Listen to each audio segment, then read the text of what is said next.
First off, the thing that you'll notice, this is the ribbon up here.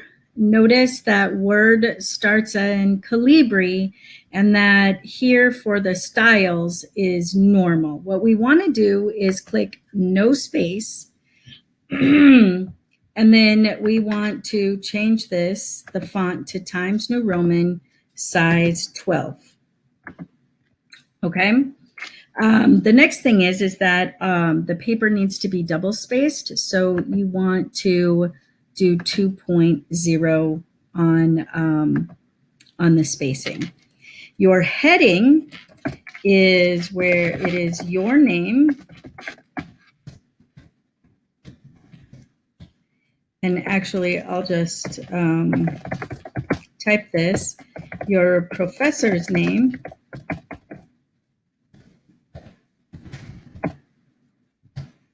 Your the class, which this particular class is Writing 101S, and then the date, and the date should always be written out. And it should be the due date. Okay. Drop down, you're definitely going to want the title. And this should not be the assignment name, but should be a title reflective of your whatever it is you're writing about. Drop it down again. It'll be centered. You're going to want it to be on the left-hand margin. So Control L and then Tab, and then this will start. This will start your paper in the right spot. Every paragraph should be indented a 1/2 inch, and your tab is already programmed to do that. The next is you need a header. So we're going to go up here to Insert. The first thing you want to do is put the page number, and you want it to be at the top of the page. So click here, and you're going to want to choose plain number 3 because it's already in the left-hand margin.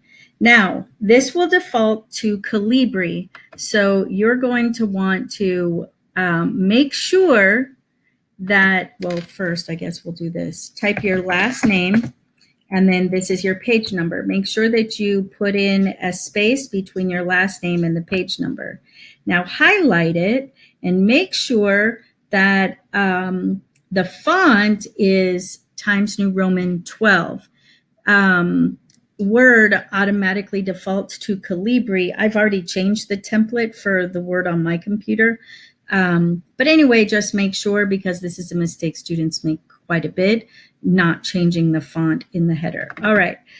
Every subsequent page that you generate as you type will automatically have your last name and the next sequence in the page number. So you basically, once you program it first, you won't have to program it again. You're ready to begin typing.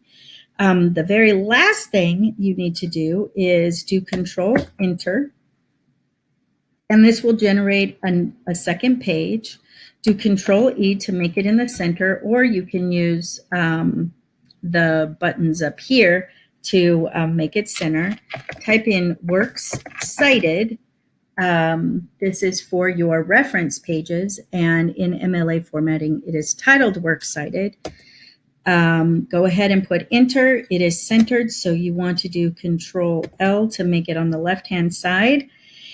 And then the very last thing that you want to do is program the correct indentation for your citations.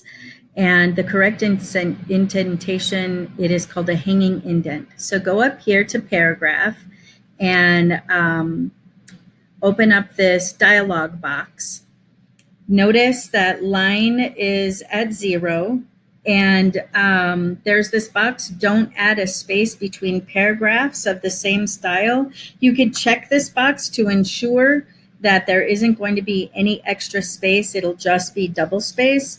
But since you already changed it to normal, you're not going to have to worry about it. So you don't actually have to do that. Go up to where it says indentation. You definitely want to have this special indent. It's programmed at none, but you want it to be programmed at hanging. So click hanging and then press OK. I don't know why this is freaking out. Go ahead and press OK. And this is your perfectly formatted template. So my suggestion would be for you to save this as an MLA template. I would encourage you to save it in your Google Drive so that you always have it accessible, and then just save it as, I would title it MLA format. This is how you correctly format your MLA paper.